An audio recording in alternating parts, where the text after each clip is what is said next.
Olá, pessoal! Boa tarde! Bom dia ainda, né? Estamos aqui começando mais uma live aqui no Cálculo Jurídico. Hoje a gente vai falar sobre benefícios por incapacidade.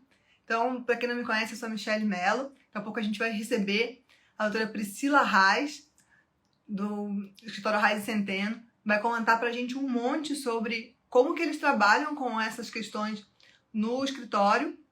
Então, tem muita coisa prática, muita dica do dia a dia. Olha aí o pessoal chegando. Sejam muito bem-vindos. A gente vai conversar bastante, vão deixando suas dúvidas, quem tiver alguma pergunta ao longo da live, que a gente vai esclarecendo, né? Perguntando para a doutora ao longo do curso da live mesmo, né? E bom, se você segue a gente aqui no Instagram, maravilha, se ainda não segue, clica aí para seguir a gente todas as terças-feiras, nesse horário, então às 11h57, a gente começa uma live por aqui com diversos temas. Às vezes são temas previdenciários, como a de hoje, às vezes são temas trabalhistas, às vezes são temas tributários, né? Às vezes são temas de gestão de escritório para a gente melhorar a produtividade, melhorar a forma de gerir o escritório. Então, sempre tem novidade por aqui, são sempre temas atuais, né? Mas de todas as áreas, então a gente vai trazendo. Em breve também a gente vai ter uma live sobre direito penal, né? Tem cálculos novos, cálculos penais agora no CJ. Então, é muito legal ter vocês aqui e a gente poder falar de todos esses temas. Deixa eu ver se a doutora já chegou para a gente, então, começar o tema de hoje. Acho que ela está já chegando. Então, hoje a gente vai falar sobre os benefícios por incapacidade, né? Sobre a questão das regras. Então, como você resolve para ter uma melhor RMI.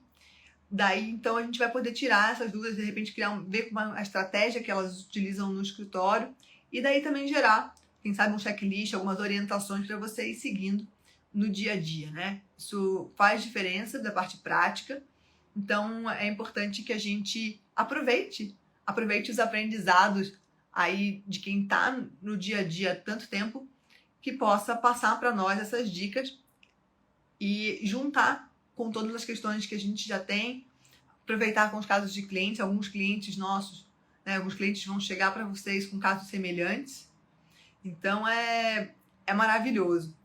Assim também como é um prazer estar com vocês aqui e a gente poder trocar, né, acho que é uma oportunidade da gente estar mais próximo nessas lives, então é feito com muito carinho para que a gente se conecte cada vez mais.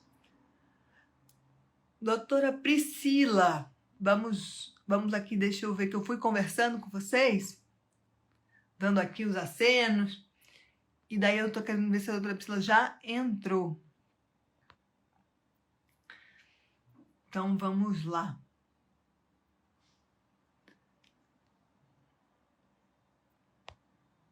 Quem já assistiu outras lives, põe um joinha aqui ou põe um eu sempre venho, é muito legal poder ter vocês assim acompanhando com a gente tá junto nesses momentos, né? Aqui o Lio falou que ama o cálculo jurídico, ajuda bastante na compensação previdenciária, a gente fica super feliz, assim, todo o time do cálculo jurídico, né, de poder ajudar, de poder trazer, assim, funcionalidade e prática para o escritório de vocês. Então, o atendimento está sempre lá para tirar qualquer dúvida que vocês tenham, mais técnica também.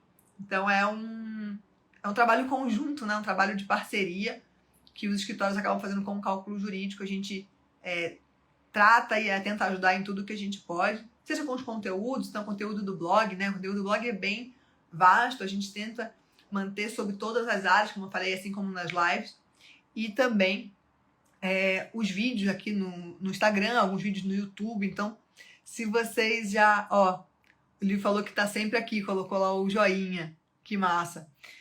Então, se vocês acompanham a gente aqui no Instagram e querem ver algum vídeo, alguma outra live, alguma outra informação, vai também no nosso YouTube, que tá bem completo, tem muitos materiais bacanas por lá, explicando como fazer, como detalhar algumas ações. Então tem algumas questões bem práticas, assim, que vão ajudar no dia a dia.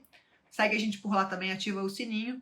E, além das questões práticas, também tem algumas questões teóricas, algumas questões que a gente vai aprofundando, alguns estudos de caso, Os estudos de caso são bastante ricos, né? Porque os estudos de caso vão trazendo essa semelhança com o dia a dia dos escritórios, então tem a possibilidade da gente se identificar com algum caso ou até ouvir uma história que pouco tempo depois acontece bastante, essas sincronicidades, assim, essas sintonias, em que a gente tem um estudo de caso, aconteceu muito na revisão da vida toda, o pessoal tá comentando ali de possibilidades e aí daqui a pouco chega alguém na frente e fala, nossa, como me ajudou esse estudo de caso, porque apareceu um caso muito semelhante e porque tinha o caso lá, eu já consegui avançar e começar ali a atender. Então é muito, muito legal. Bom, vamos então, deixa eu olhar aqui de novo para receber a doutora Priscila. Opa! Olá! Olá! Menina! Agora deu certo, conseguimos, que bom! Conseguimos! Estou tão Muito acostumada. bom Eu poder falar estou me contigo, um guiando pelo prazer meu horário enorme que você aqui. tem.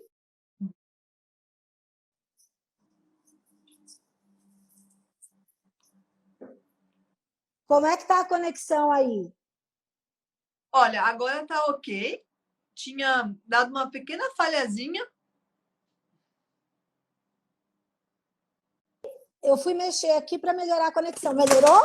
Ops! Melhorou? Pessoal, avisem aí. Milvio chegou, que legal, Milvio participando com a gente. Deem um joinha se estiver ok para vocês. Para mim tá ok, Priscila. Né? No começo estava dando um problema aqui de conexão, mas agora parece que já está ok. Que bom, que bom. Mas, como eu dizia, é um prazer mesmo te receber aqui para a gente poder falar um pouco sobre benefício por incapacidade. E tem muito assunto, né? tem muito assunto, tem muito assunto. E a prática de vocês acho que enriquece muito as histórias que a gente tem para poder falar, as possibilidades, esse repertório que vocês foram e que criam no escritório a cada dia e poder trocar com o pessoal que está assistindo a gente também. Ah, sim, tem muita coisa para falar do dia a dia, desde quando, principalmente depois da reforma da Previdência, a gente tem aí uma série de coisas para avaliar, para a gente poder garantir de fato que, que o benefício seja concedido da melhor maneira possível, no melhor valor, no valor que a pessoa tem direito, né? Uhum. Então, a gente tem muita coisa aí para conversar. Bom, eu queria falar, primeiramente, assim, quero agradecer imensamente o convite de vocês, pedir desculpa porque nós tivemos um probleminha de atraso aí por conta do meu acesso, mas parece que agora está tudo ok, né? Quero agradecer que eu sou fãzona do cálculo jurídico. Aqui na Rádio Centeno, a gente é muito fã mesmo, porque o cálculo jurídico nos ajuda demais no nosso dia a dia, né? Torna a nossa vida muito melhor, muito mais fácil como advogados. E, assim, a gente, inclusive, tem a possibilidade de sugerir mudanças e tal, alterações para nos ajudar ainda mais. Então, eu sou fã do cálculo jurídico desde quando eu o conheci, né? Então, eu agradeço imensamente a oportunidade. Mas vamos lá, né? Vamos lá para falar sobre... Eu quero começar falando sobre o auxílio-doença. A primeira coisa que eu quero falar, embora a gente tenha muito mais o que dizer sobre o benefício, a aposentadoria por incapacidade permanente, sobre o valor da renda mensal inicial na aposentadoria por incapacidade permanente, especialmente depois da reforma, a gente, mesmo assim, tem que se preocupar com o benefício por incapacidade desde o início dele, quando ele inicia como temporário, como um benefício temporário, aquele antigo auxílio-doença que a gente conhece muito mais como auxílio-doença, mas a gente sabe que o nome foi alterado agora com a reforma da Previdência, né? Enfim, a primeira coisa que a gente precisa pensar é que desde o início, e a gente antes não tinha essa preocupação, antes da reforma da Previdência a gente não tinha essa preocupação, mas precisa ter a preocupação desde o início da concessão do benefício temporário do acerto da concessão. E esse acerto da concessão passa necessariamente pela análise do nexo de causalidade entre a doença que a pessoa tem e que a torna incapaz e o trabalho exercido por essa pessoa. Então, essa análise, a gente muitas vezes não se preocupava de início com essa questão, se havia ou não nexo de causalidade, mas a partir do momento que a gente tem uma mudança, uma alteração no tratamento na aposentadoria por incapacidade permanente, do benefício previdenciário acidentário, a gente precisa iniciar essa preocupação já no momento da concessão do benefício temporário. Né? Então, essa é a primeira coisa que a gente precisa tomar bastante atenção. A outra questão que a gente precisa se tem com o benefício, no benefício temporário, que há a possibilidade aí de uma melhora no valor do auxílio temporário, né, do benefício temporário, é a questão do subteto, né, que foi trazido aí pela medida provisória 646 em 2014. É 2014? Eu sou meio ruim de números, mas, enfim, pela medida provisória 646, né? O que ela trouxe? Ela trouxe o subteto, né? Então, o cálculo do benefício de auxílio-doença, a partir dessa medida provisória, que depois foi transformada em lei, a gente tem, primeiro, para fazer o cálculo do benefício, se o início da incapacidade for anterior à reforma, a gente se preocupa, a gente vai fazer uma média dos 80% de salários, maiores salários de contribuição a partir de julho de 1994. Se for posterior à reforma, nós vamos ter aí a média dos 100% de salário de benefício. Aí começa a reforma da Previdência a incidir aí num prejuízo para o benefício do segurado incapaz, né? Ainda que temporariamente. Nesse caso, havia uma discussão se cabia ou não o cálculo novo de salário de benefício para o auxílio-doença, já que o benefício por incapacidade temporária, já que a emenda constitucional não teria falado expressamente sobre o auxílio-doença, né? Não teria havido uma alteração. Mas aí a gente já conclui agora, e aí não tem mais dificuldade com relação a isso, todos os benefícios do regime geral foram alterados e o salário de benefício para todos os benefícios do regime geral foi alterado para a média de 100% de todos os salários de contribuição. Então, a gente tem essa questão, a gente sabe que precisa tomar cuidado aí com o início da incapacidade, com o fato gerador do benefício por incapacidade temporária ser antes ou depois da reforma. E também a questão do subteto, que é o que a gente estava falando. Com relação ao subteto, gente, que é a segunda... Depois que você faz o cálculo de salário de benefício, você aplica 91%. Se esse valor for superior à média das 12 últimas salários de contribuição, se for maior, você vai ficar com a média dos 12 últimos salários de contribuição. Então, isso que a gente chama de subteto ou limite, é uma questão aí que você pode levar existe possibilidade de uma revisão. Né? E por que existe a possibilidade da revisão desse benefício temporário em razão do subteto? Lógico, se o benefício for de um salário mínimo, você não tem o que discutir. Ou se o subteto for maior, você também não vai ter como discutir essa revisão. Agora, se o subteto, ou seja, aquela média dos 12 últimos salários de contribuição, limitar ou diminuir o valor da média do salário de benefício aplicada o coeficiente de 91%, aí, nesse caso, cabe avaliar a revisão, alegando a inconstitucionalidade desse subteto.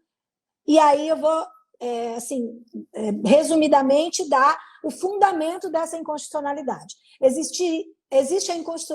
Existiria a inconstitucionalidade formal, porque esse subteto foi trazido pela medida provisória, né? E a medida provisória e a Constituição Federal, no artigo 246, diz que para regulamentação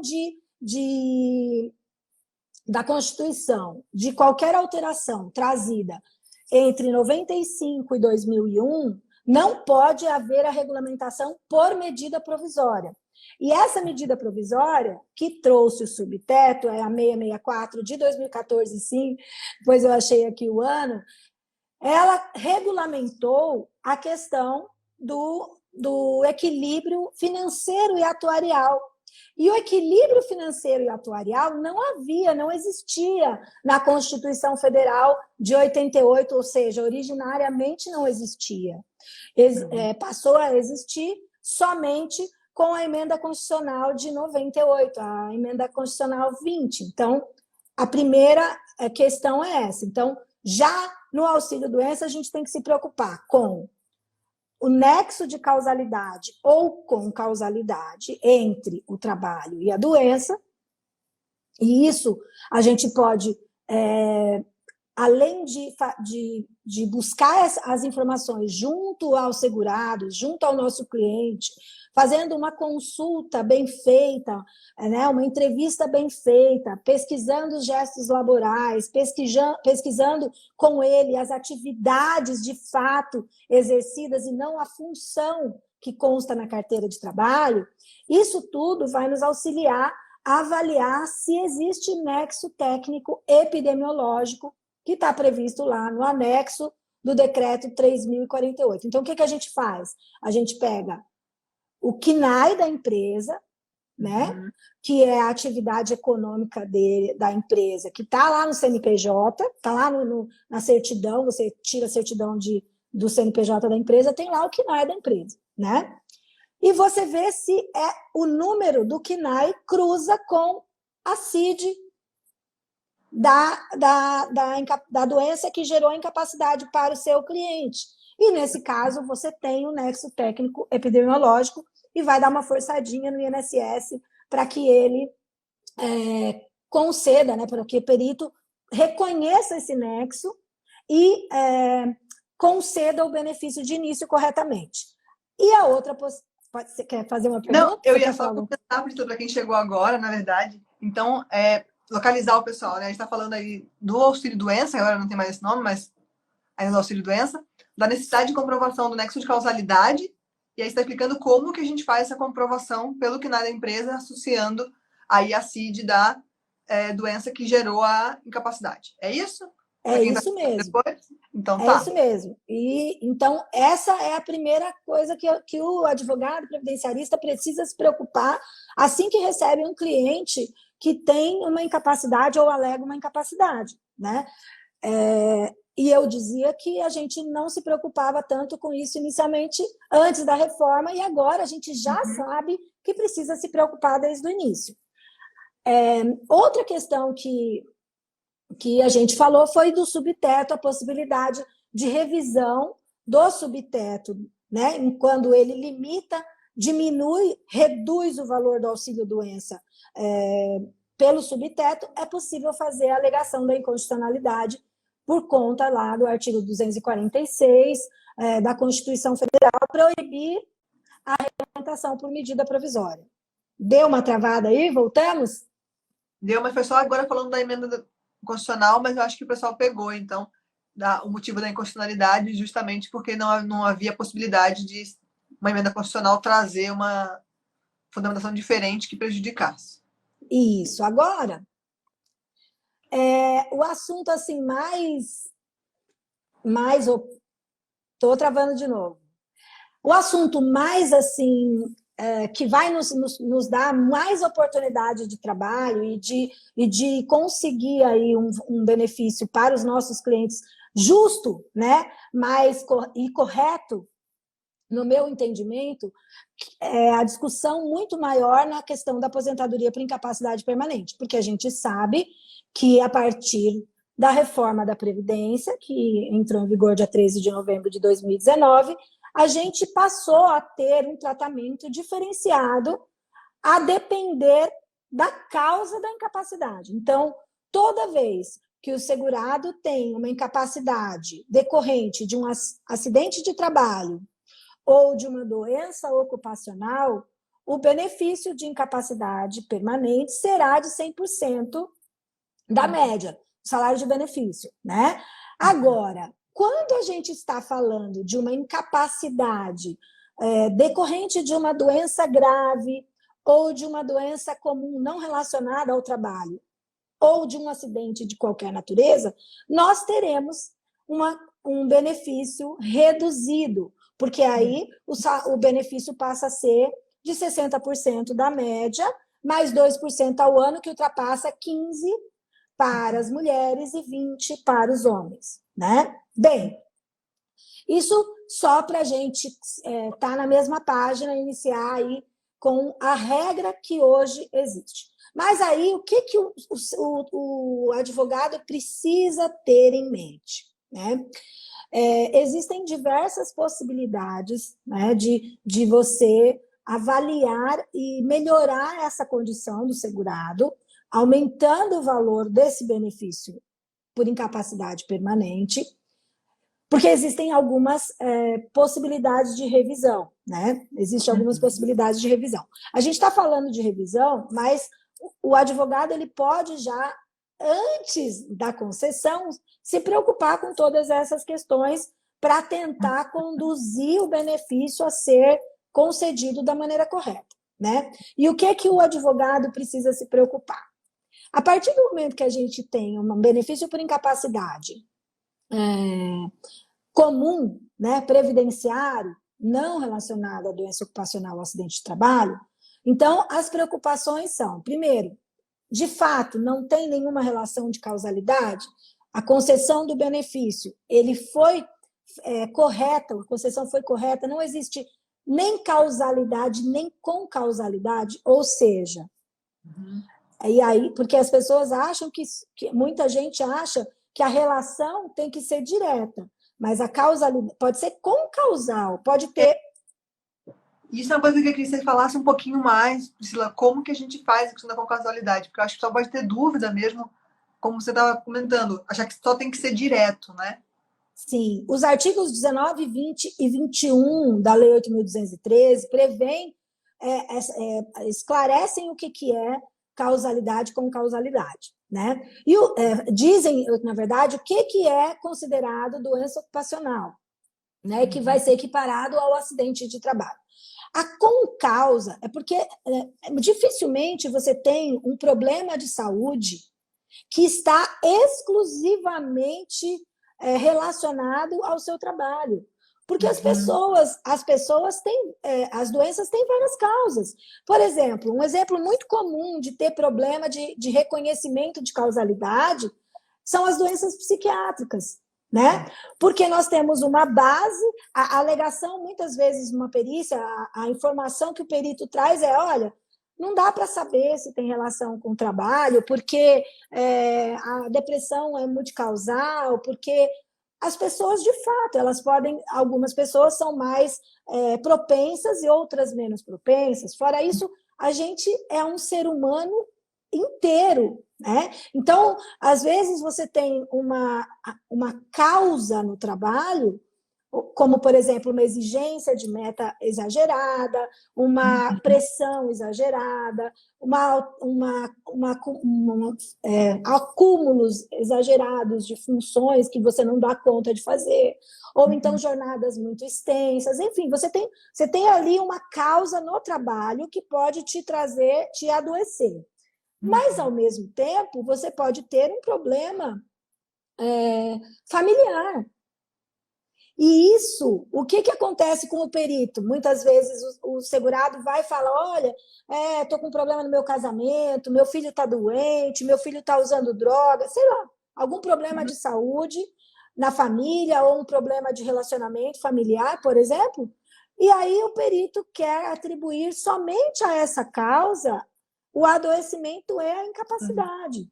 Quando a gente é uma pessoa, a gente é inteiro.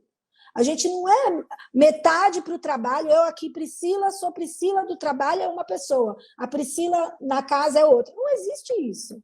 Então, você muitas vezes vai ter incapacidades que têm multicausas.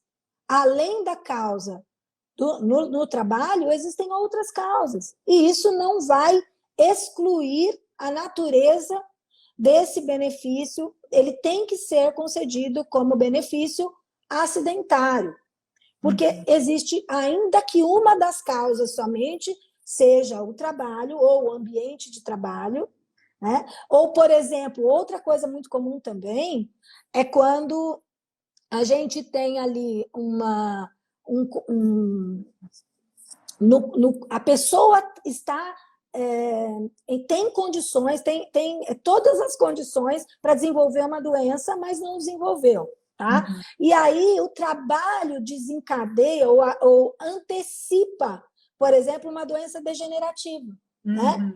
Então, as pessoas falam assim, a doença degenerativa não tem relação com o trabalho. Não, pode ter relação com o trabalho, porque embora as doenças degenerativas sejam doenças do envelhecimento natural das pessoas, elas podem ser tanto agravadas quanto antecipadas. Então, às vezes você tem uma doença degenerativa, por exemplo, na coluna, e o perito quer excluir isso, né?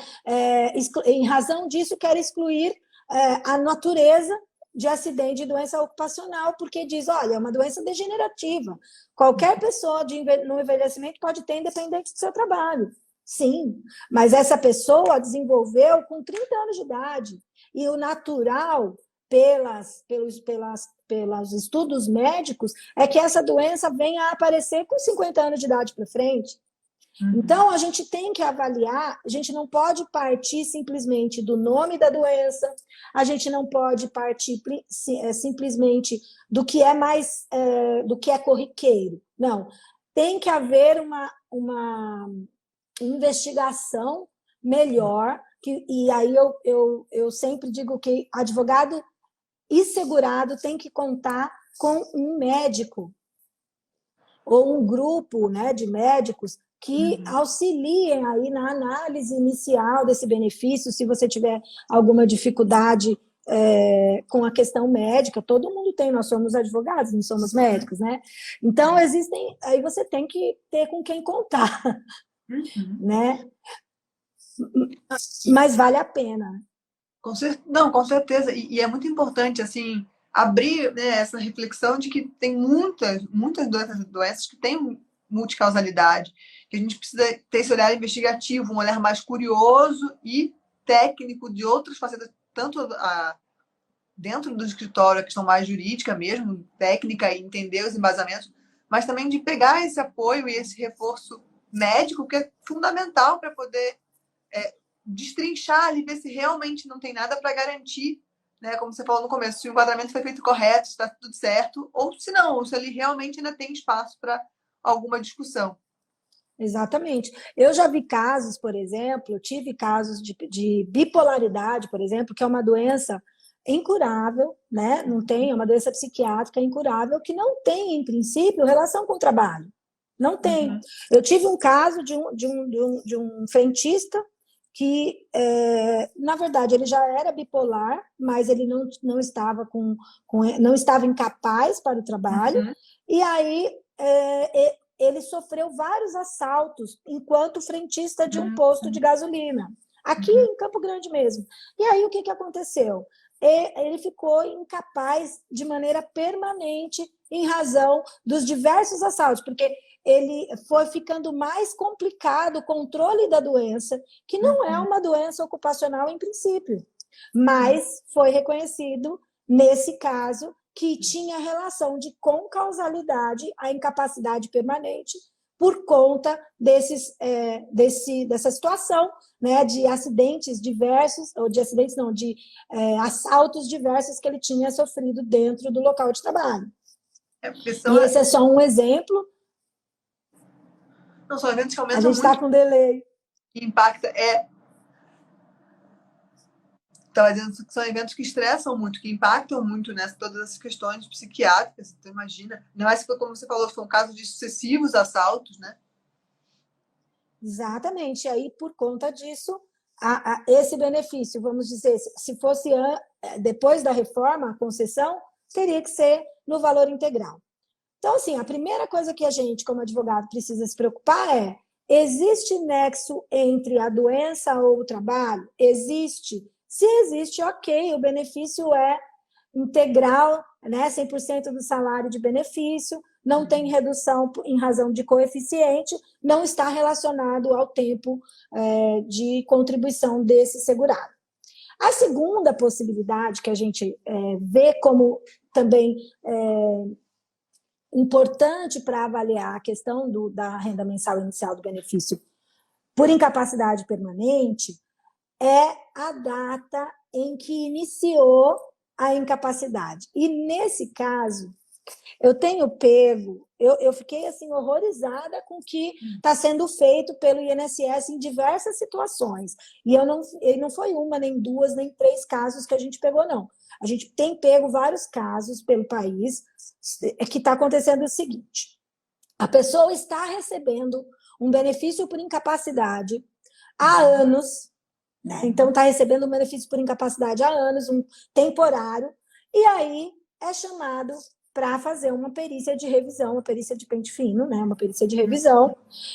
E no momento da perícia de revisão, o INSS ele converte o benefício temporário em permanente, ou seja, converte sem nenhum pedido, e ele pode fazer isso, o auxílio-doença anterior, né, que era um auxílio-doença, em aposentadoria por incapacidade permanente, com a regra da emenda constitucional. Ou seja, o benefício que tinha, o benefício é maior, o benefício temporário do auxílio-doença é maior do que o benefício por incapacidade permanente, já que a fixação da data de início desse benefício permanente fica para depois da reforma. Aí você faz aí, e para piorar, o que o INSS faz? Ele coloca uma data retroativa para o início da incapacidade permanente, e aí vai dar uma diferença menor na aposentadoria, e ele desconta da aposentadoria do segurado aquilo que supostamente o segurado teria recebido a mais como auxílio-doença. Olha o absurdo. Gente, e ele coloca... Sim, eu tenho vários casos desse. E ele faz isso, e ele no detalhamento financeiro desse benefício, ele coloca como consignação. Olha e aí ele coloca a devolução. Então, assim, isso tem acontecido com muita frequência, é uma causa de preocupação enorme da gente, porque além do segurado, além do erro, que na minha opinião existe um erro aí na concessão desse benefício, já que ele vinha recebendo auxílio-doença há muito tempo, você converter com data posterior à reforma e não tem qualquer justificativa. Você pega o laudo, você pede o laudo, sabe, lá no INSS, e o perito simplesmente coloca lá de início da incapacidade permanente, 14 de novembro de 2019. Agora me diga, primeiro, com qual fundamento que esse perito, com base em que ele tem que apontar isso na perícia, por escrito, ele tem que dizer aonde ele entende, aonde ele entendeu, por que ele entendeu que a incapacidade permanente iniciou dia 14 de novembro e não antes, já que esse benefício estava sendo pago há tanto tempo. Há casos, inclusive, que a pessoa passou por perícias, que foi mantido o benefício temporário depois da reforma, e aí, num belo momento, vem um outro perito e diz: olha, tudo bem, tinha 2, 3 perícias lá. Vou dar um exemplo com datas que eu acho que vai ficar mais fácil, né? Vamos lá, assim, um segurado estava recebendo há 10 anos um auxílio-doença. e ele vinha lá fazendo perícias periódicas sempre que chamado. E o benefício era prorrogado por mais 2 anos, por mais 3 anos e assim por diante. O que acontece? A gente, num dado momento, o perito que faz a perícia desse segurado diz o seguinte: olha, a sua incapacidade permanente iniciou dia 14 de novembro de 2019. Então, eu vou conceder a aposentadoria por invalidez com essa data retroativa. Só que, mesmo depois de 14 de novembro de 2019, já havia sido feita outra perícia. E o INSS tinha mantido o auxílio-doença. Então, aonde está a prova, onde está o fundamento fático, né? O documento, o agravamento, a prova do agravamento dessa incapacidade, aonde está isso? O INSS não diz, o perito não diz isso no laudo. Então, o que o advogado precisa tomar cuidado? A primeira coisa, o advogado tem que pegar todos os laudos, vai lá e pede o laudo sábio do segurado, vê o histórico de crédito, né? Vê o histórico do que tem sido anotado pelo perito lá em cada perícia, para entender se o perito identificou uma causa de agravamento para essa incapacidade ou não. Essa é uma possibilidade de revisão. Por quê? Quando você tem um benefício concedido antes da reforma da Previdência e transformado em aposentadoria por invalidez depois da reforma da Previdência, com a nova regra de cálculo, essa é uma preocupação de avaliar se você não tem como antecipar a data de incapacidade permanente do seu cliente, né? Que aí ele vai entrar na regra anterior. Existe ainda uma discussão sobre a possibilidade ou não de você, mesmo a incapacidade sendo constatada, capacidade permanente sendo constatada depois de 14 de novembro, se o benefício era pago antes, você não poderia aplicar a regra da reforma da Previdência. Eu não entendo dessa maneira. A minha opinião, assim, eu entendo que para você definir qual é a regra de cálculo, você tem que avaliar quando os requisitos daquele benefício foram constatados. Então, no meu entendimento, se a incapacidade permanente foi posterior à reforma da Previdência, mesmo havendo uma incapacidade temporária anterior e um benefício pago anteriormente, se a incapacidade permanente de fato ocorreu a partir de 14 de novembro, a regra aplicável é da Emenda Constitucional 103. Mas essa é uma discussão possível também. Há quem entenda de forma diferente dessa que eu estou mencionando. Então, é uma outra possibilidade de revisão, né? Então, a gente falou da natureza da incapacidade, do nexo ou da concausa. Nós falamos da data, da fixação da incapacidade, e nesse caso tem que tomar cuidado com os clientes, porque está acontecendo a conversão com o cálculo errado, né? A fixação sem nenhum fundamento posterior à reforma, simplesmente para reduzir o benefício, e ainda tem desconto do benefício que supostamente teria recebido a maior. Terceira possibilidade de revisão que a gente tem aí do benefício por incapacidade permanente, ou da análise antes de ser fixada a renda mensal inicial, é a inclusão dos tempos de contribuição que não estão lá no CNIS do seu cliente. Então, a gente ainda não tem decisões e muitos processos para se basear em como o judiciário vai entender.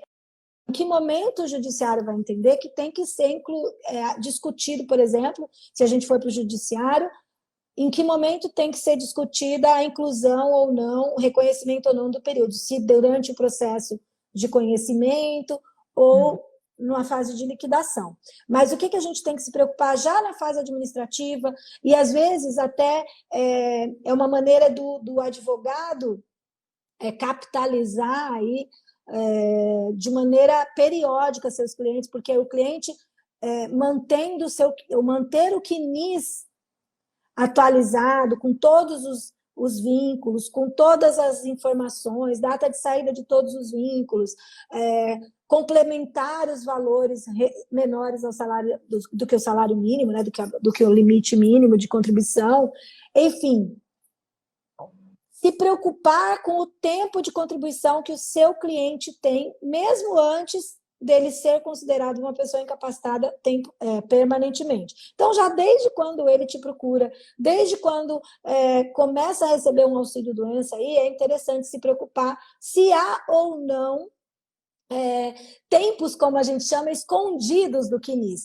Seriam o tempo de segurado especial, né, que você pode fazer reconhecimento antes de 91 sem nenhum recolhimento, tempo de atividade especial antes de novembro de 2019, antes da reforma, que você pode fazer a conversão do tempo especial em comum e ganhar aí mais anos de contribuição, né? É possível também reconhecer o tempo militar. Márcio Hartz, logo eu que sou fã dele, vem falar que eu que sou fã do Márcio Hartz. Enfim. Ele está deixando os elogios aqui. Pois é. Então, o que a gente tem que ver? Todas essas possibilidades. Teve uma reclamatória trabalhista que você pode reconhecer lá e averbar no CNIS do seu cliente.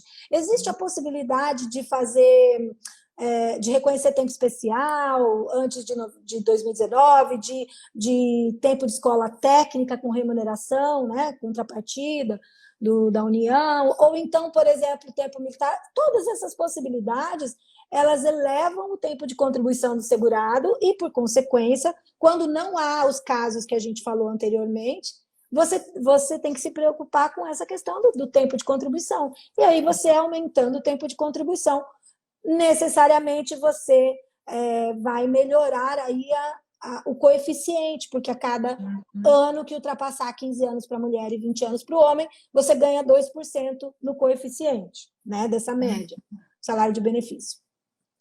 Eu anotei aqui para não esquecer todas essas possibilidades. E outra possibilidade que existe também, que eu já estava esquecendo de falar, é o seguinte: o empresário, né, aquele sócio de empresa, né, o sócio de empresa que é administrador da empresa a partir de 2003, a responsabilidade pelo recolhimento de contribuição sobre o Prolabore da empresa e não do sócio como pessoa física, a partir de 2003, isso, certo?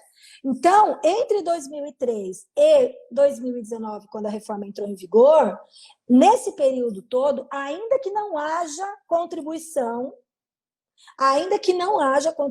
é possível reconhecer esse tempo de contribuição no CNIS desse sócio, porque não era dele a responsabilidade. Então, se presume, né, que ele tenha recebido o Prolabore, já que ele é sócio, administrador da empresa, tenha recebido o Prolabore e não tenha havido aí o recolhimento de INSS sobre esse Prolabore. Então, é possível reconhecer. E aí, se você pensa em a imensidão de pessoas nessa condição, porque a gente sabe, não é? O brasileiro, muitas vezes, assim, na década de 90, 2000, perdeu o emprego, foi lá e abriu. Nós somos empreendedores, abriu uma empresa, mas no início não tinha condições de contribuir, o foco era o investimento na empresa, não fez contribuição como pessoa física, a empresa não fez contribuição como pessoa física para o sócio. Então, são aí 16 anos.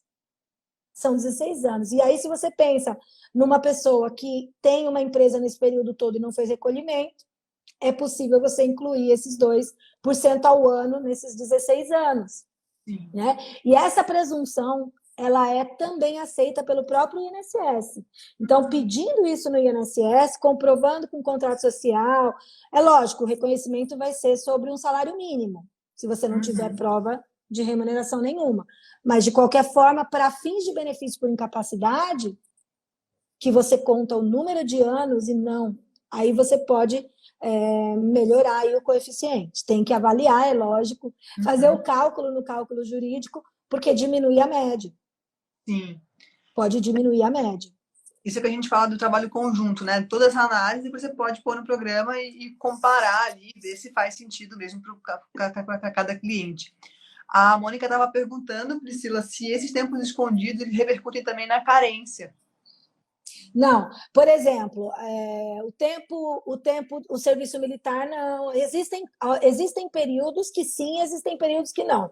Atividade especial convertida também não, né? Então, cada outro tempo escondido é o tempo no regime próprio, né? Que aí, nesse caso, conta para carência e conta para tempo de contribuição. Você traz o regime do regime próprio numa certidão ou uma declaração de tempo de contribuição e sim, conta para carência e conta para tempo de contribuição. Então, depende da situação, vai contar ou não para carência, né? Só que quando a gente pensa no benefício por incapacidade, que a gente sabe que a carência de 12 meses, né? E você está falando de benefício por incapacidade permanente, normalmente ele é decorrente de um auxílio-doença. Normalmente, não é regra. Então, você já tem a análise da carência. Né? Então, essa preocupação da carência, ela é maior no caso dos benefícios programáveis, porque você vai levar esses tempos escondidos para o CNIS e nem sempre vai haver reconhecimento de carência, né? Desse tempo para carência.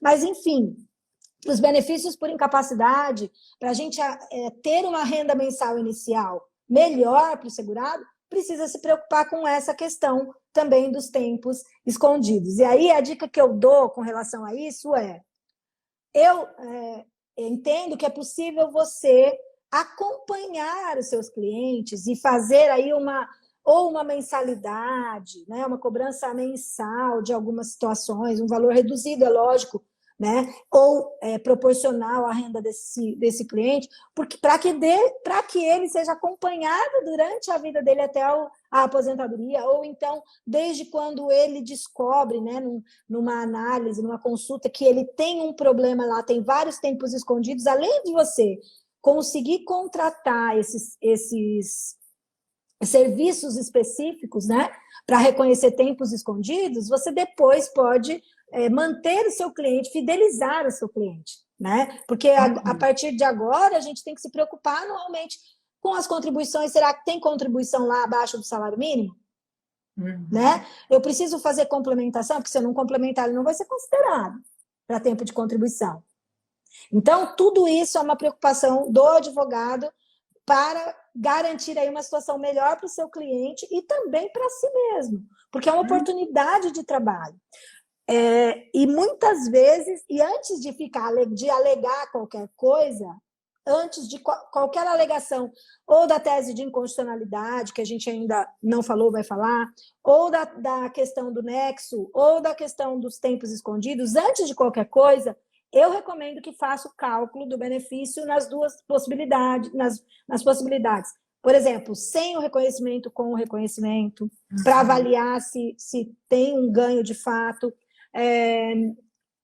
Em todas as situações, fazer o cálculo antes de tomar qualquer atitude, né? De ir para o INSS pedir reconhecimento e qualquer coisa desse, até benefícios por incapacidade permanente tem que ser avaliado se vale a pena ou não você brigar pela questão do nexo. Tudo isso você tem que avaliar, né? Depende de muitas situações.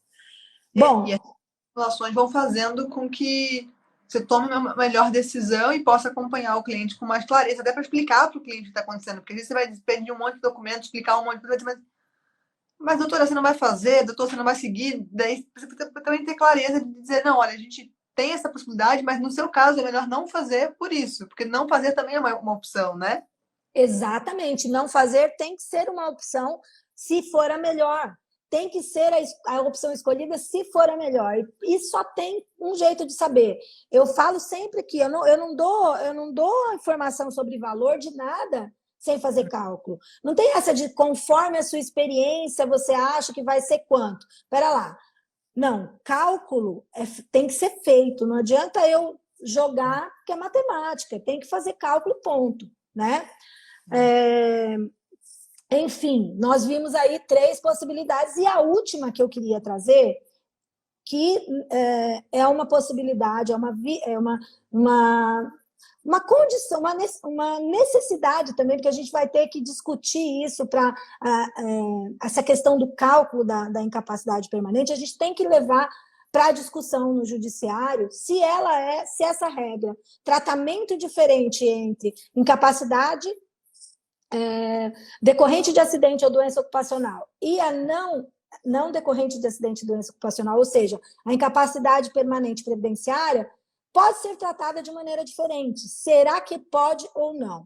A gente já tem algumas decisões pelo país, a gente teve uma em Ourinhos, a gente teve uma em Santa Catarina, a gente teve algumas decisões, né?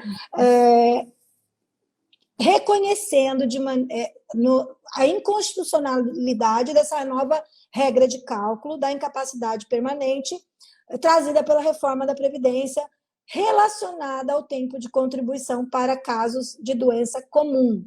E lembrando também de doenças graves, né? Porque tem muita gente também que confunde e acha que, porque como a doença grave você não precisa cumprir carência, e tem um tratamento diferenciado como a doença ocupacional acidente de trabalho, a pessoa às vezes confunde e acha que doença grave, aquela do artigo 151,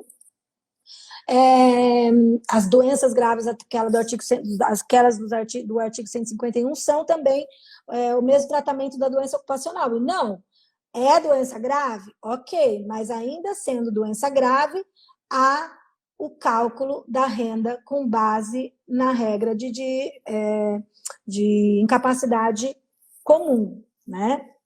Enfim. E aí, o que se alega para reconhecimento da inconstitucionalidade? A primeira coisa que se alega é o princípio da igualdade, né? Porque a gente tem um tratamento desigual entre segurados que estão na mesma situação, ou seja, que estão incapacitados de maneira permanente, né? Não podem exercer outra atividade, né? E estão sendo tratados de maneira desigual. E isso não tem relação, na verdade, porque às vezes você vai ter assim é muito comum a gente falar em princípio da igualdade e achar que a condição de um e de outro tem que ser igual. Não é isso.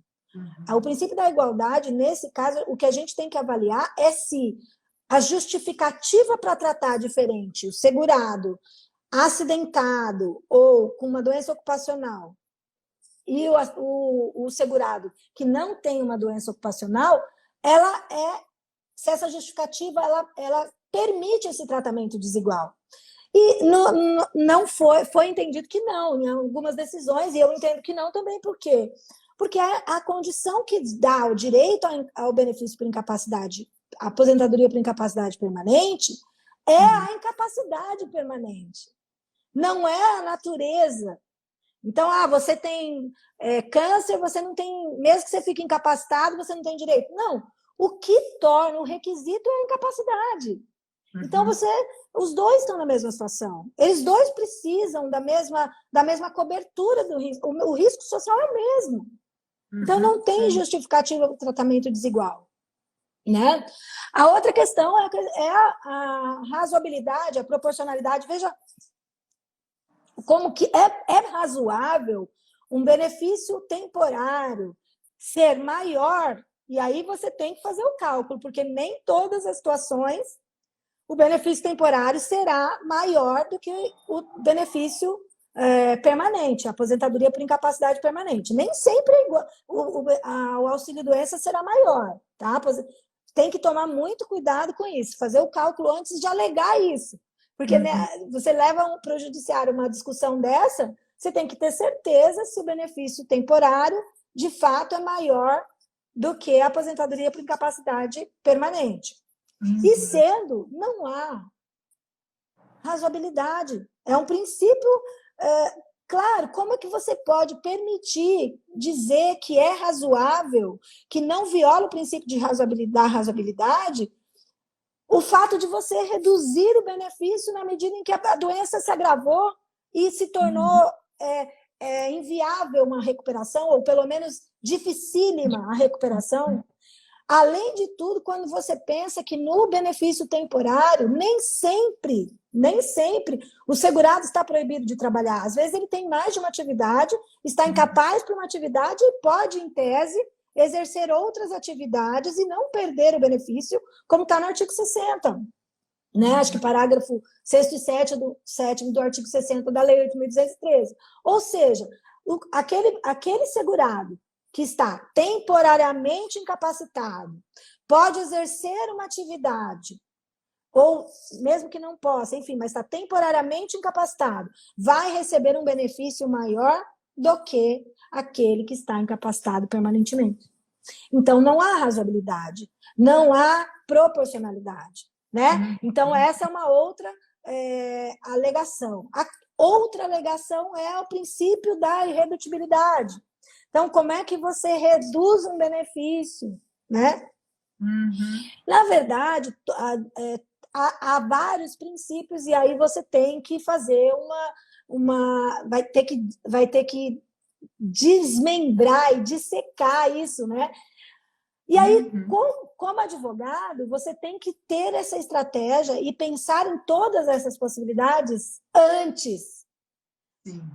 Né? Antes de tudo, antes desse segurado ficar incapacitado, antes do benefício ser concedido. Então, toda essa preocupação, qual vai ser a estratégia que eu vou usar? Eu já vou fazer um pedido inicial lá, quando eu faço a perícia, meu cliente faz a perícia, já vou ter a preocupação inicial de comprovar o tempo, o nexo causal, e também vou me preocupar em fazer aqui, já administrativamente no INSS, o reconhecimento desses tempos escondidos, porque lá na frente, se ele se agravar essa doença, se ele se tornar incapacitado permanentemente, eu já reconheci esses períodos no INSS, né? E se houver uma discussão sobre nexo ou não, né? Você já tem aí o tempo de contribuição reconhecido. Então, a estratégia fica muito importante a partir do momento que a gente tem tratamentos desiguais. E uma coisa não exclui a outra. Você pode fazer essas alegações. Se você acredita na questão da relação de nexo com o trabalho, tem que tomar cuidado com a competência, claro, né? Que a competência, qual é a competência? Mas, de qualquer forma, o que você precisa se preocupar é em fazer todas as alegações possíveis para que você não perca a oportunidade de discutir todas as possibilidades que tem de majorar o valor do benefício por incapacidade permanente, na pior das hipóteses, que é não ter reconhecimento de nexo, né? Não ter reconhecimento de algum período que você gostaria de reconhecer, a incapacidade ser fixada em data anterior à reforma, e tudo isso, né?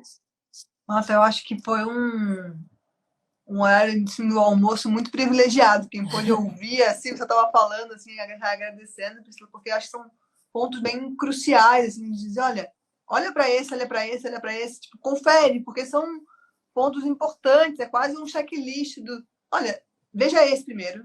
Esse é uma orientação muito clara para que a gente não deixe nada passar, né? Para que possa ir marcando, como você falou, vai construindo essa questão.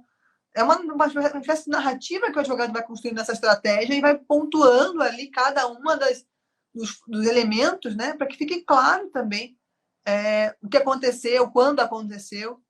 Nossa, muito obrigada. Eu acho que o pessoal aproveitou muito, muito. A Mônica está agradecendo, disse que amou almoçar com a gente aqui. Que legal, que bom. Eu fico feliz. Eu acho assim, eu amo o benefício por incapacidade e gosto de trabalhar muito com benefício por incapacidade, porque é o segurado, na minha opinião, junto com o assistido do BPC, né? O segurado que pede um benefício por incapacidade é aquele que mais precisa de você.